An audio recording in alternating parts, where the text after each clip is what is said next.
As a matter of fact, I was trying to think about my career since I left the White House, and the best example I have is a cartoon in the New Yorker a couple of years ago. This little boy is looking up at his father.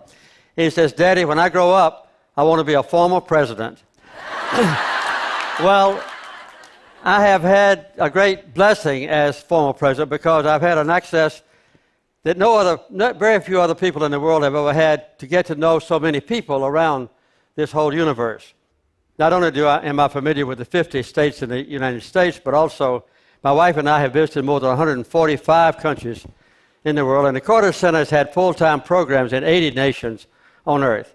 And a lot of times when we go into a country, we not only meet the king or the president, but we also meet the villagers who live in the most remote areas of Africa. So our overall commitment at the Carter Center is to promote human rights.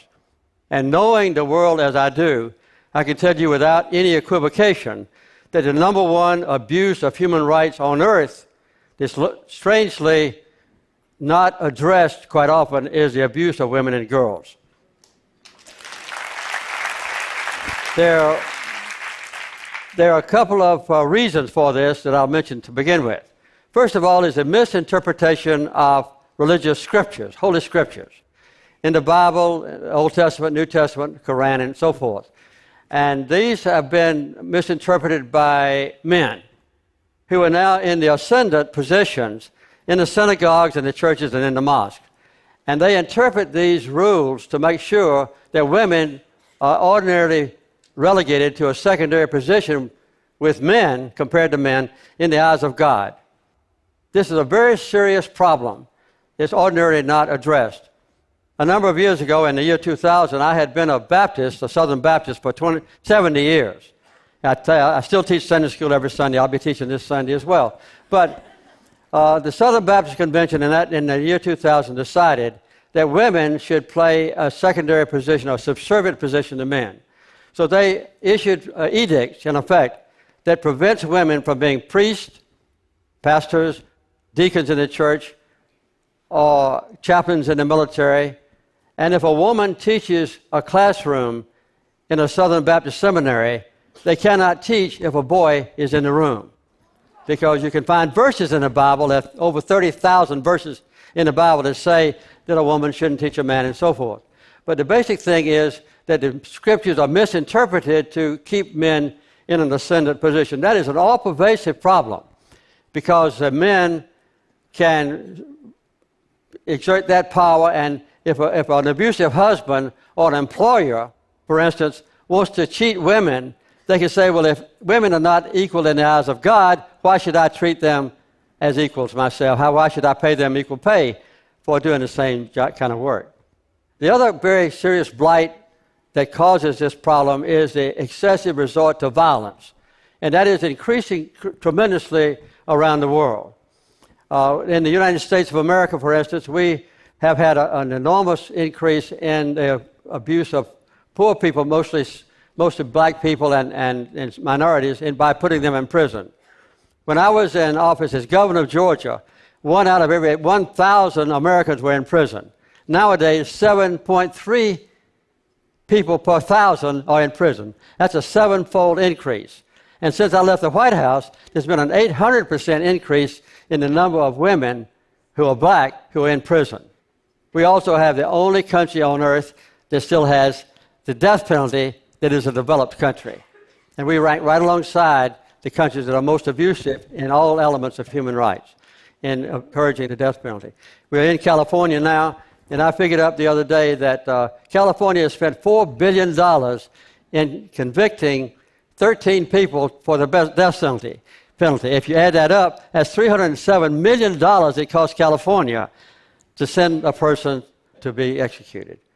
Nebraska this week just passed a law abolishing the death penalty because it costs so much. So the resort to violence and abuse of poor people and helpless people is another cause of the increase in abuse of women. Let me just go down a very few of the abuses of women that concern me most, and I'll be fairly brief because I have a limited amount of time, as you know. One is the genital mutilation. Genital mutilation is horrible and not known by American women, But in some countries, many countries, when a child is born as a girl, very soon in her life, her genitals are completely cut away by a so-called cutter who has a razor blade and in a non-sterilized way, and they remove the exterior parts of a woman's genitalia. And then sometimes, in more extreme cases, but not very rare cases, they sew the orifice up so the girl can just urinate or menstruate. And then later when she gets married, the same cutter goes in and opens the orifice up so she can have sex. This is not a rare thing, although it's against the law in most countries. In Egypt, for instance, more than 91% of all the females that live in Egypt today have been sexually mutilated in that way. In some countries, it's more than 98% of the women are cut that way before they reach maturity. This is a horrible affliction on all women that live in those countries.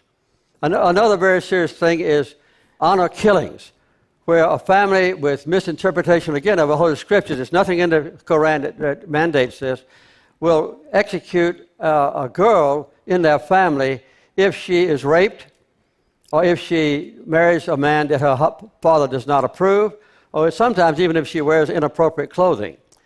And this is done by members of her own family. So the family becomes murderers when the girl brings so-called disgrace to the family.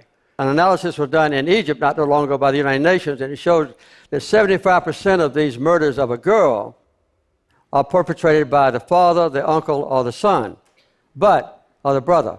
But 25% of the murders are conducted by women. Another problem that we have in the world that relates to women in particular is slavery, or human trafficking is called nowadays.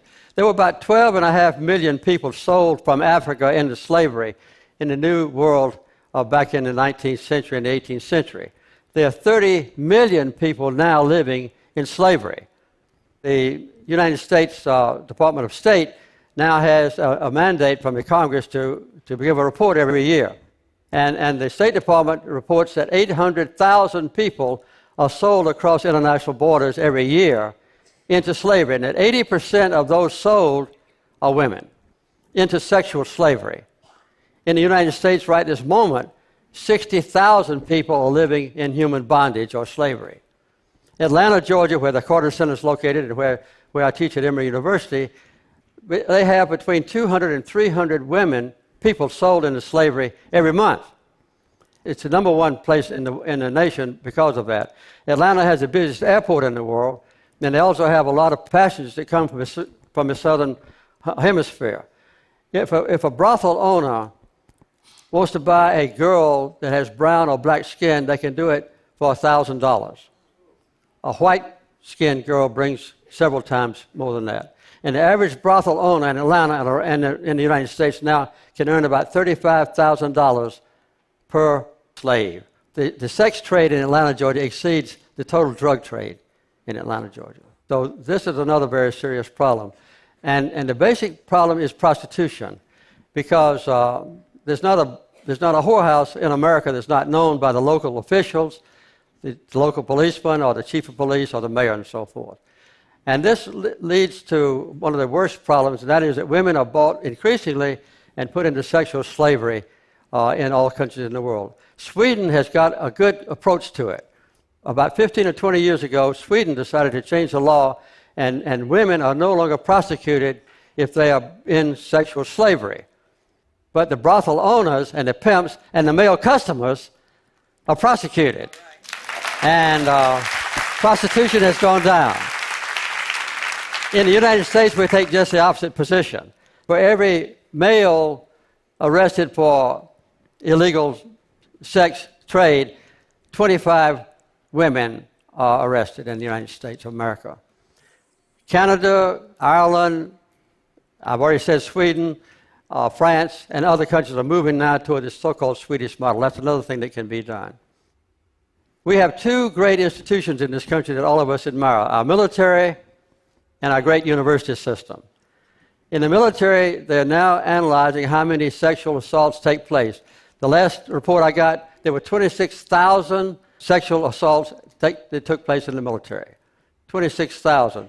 only 3,000, much more than 1%, are actually prosecuted. And the reason is that the commanding officer of any organization, a ship like my submarine, or a battalion in the Army or a company in the Marines, the commanding officer has the right under law to decide whether to prosecute a rapist or not. And of course, the last thing they want is for anybody to know that under their command, sexual assaults are taking place. So they do not do it. That law needs to be changed. About 1 out of 4 girls who enter American universities will be sexually assaulted before she graduates. And this is now getting a lot of publicity, partially because of my book, but other things. And so 89 universities in America are now condemned by the Department of Education under Title IX because the officials of the universities are not taking care of the women to protect them from sexual assault. The Department of Justice says that more than half of the rapes on a college campus take place by serial rapists, because outside the university system, if they rape somebody, they'll be prosecuted. But when they get on a university campus, they can rape with impunity. They're not prosecuted.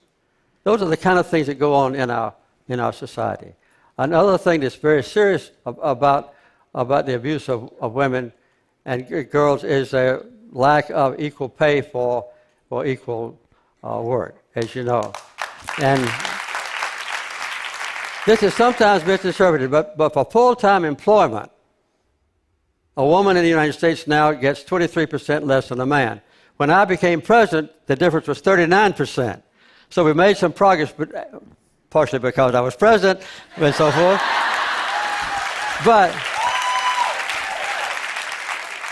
But in the last 15 years, there's been no progress made. So it's been just about 23 or 24% difference for the last 15 years. These are the kind of things that go on. If you take the Fortune 500 companies, 23 of them have women CEOs out of 500. And those CEOs, I need not tell you, make less on an average than the other CEOs. Well, that's what goes on in our country. Another thing that's a problem with the United States is that we are the most warlike nation on earth. We have been to war with about 25 different countries since the Second World War. Sometimes we've had soldiers on the ground fighting. The other times we've been flying overhead, dropping bombs on people. Other times, of course, now we know we have drones that attack people and so forth. We've been at war with 25 different countries or more in the last, since the Second World War. There was 4 years, I won't say which ones, when we didn't, when we didn't drop a bomb. We didn't drop a bomb, we didn't launch a missile, we didn't fire a bullet. But anyway, those kind of things, the resort to violence and the misinterpretation of the Holy Scriptures are what causes, the basic causes of abuse of women and girls. There's one more basic cause that I need not mention, and that is that in general, men don't give a damn. That's true. The average man that might say, I'm against the abuse of women and girls, quietly accepts the privileged position that we occupy. And this is very similar to what I knew when I was a child, when separate but equal had existed, racial discrimination legally had existed for 100 years, from 1865 at the end of the war between the states, the Civil War, all the way up to 1900s, 1960s, when Lyndon Johnson got the bills passed for equal rights. But during that time, there were many white people that didn't think that racial discrimination was okay. But they stayed quiet because they enjoyed the privileges of better jobs, unique access to jury duty, better schools, and everything else. And that's the same thing that exists today because the average man really doesn't care. Even though they say, I'm against discrimination against girls and women, they enjoy a privileged position.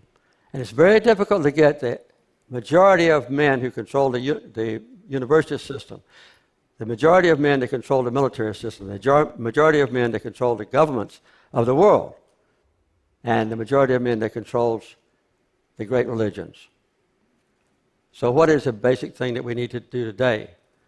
I would say the best thing that we can do today is for the women in the powerful nations, like this one, and where you come from, Europe and so forth, who have influence and who have freedom to speak and to act, need to take the responsibility on yourselves to be more forceful in demanding an end to racial discrimination against girls and women all over the world. The average woman in Egypt didn't have much to say about her daughters getting genitally mutilated and so forth. I need not go down to detail about that. But I hope that out of this conference, that every woman here will get your husbands to realize that these abuses on the college campuses and the military and so forth, and in the future job market, need to protect your daughters and your granddaughters. I have 12 grandchildren, 4 children, and 10 great-grandchildren. And I think often about them and about the plight that they will face in America, not only if they lived in Egypt or some foreign country, in having equal rights. And I hope that all of you will join me in being a champion for women and girls around the world and protect their human rights. Thank you very much.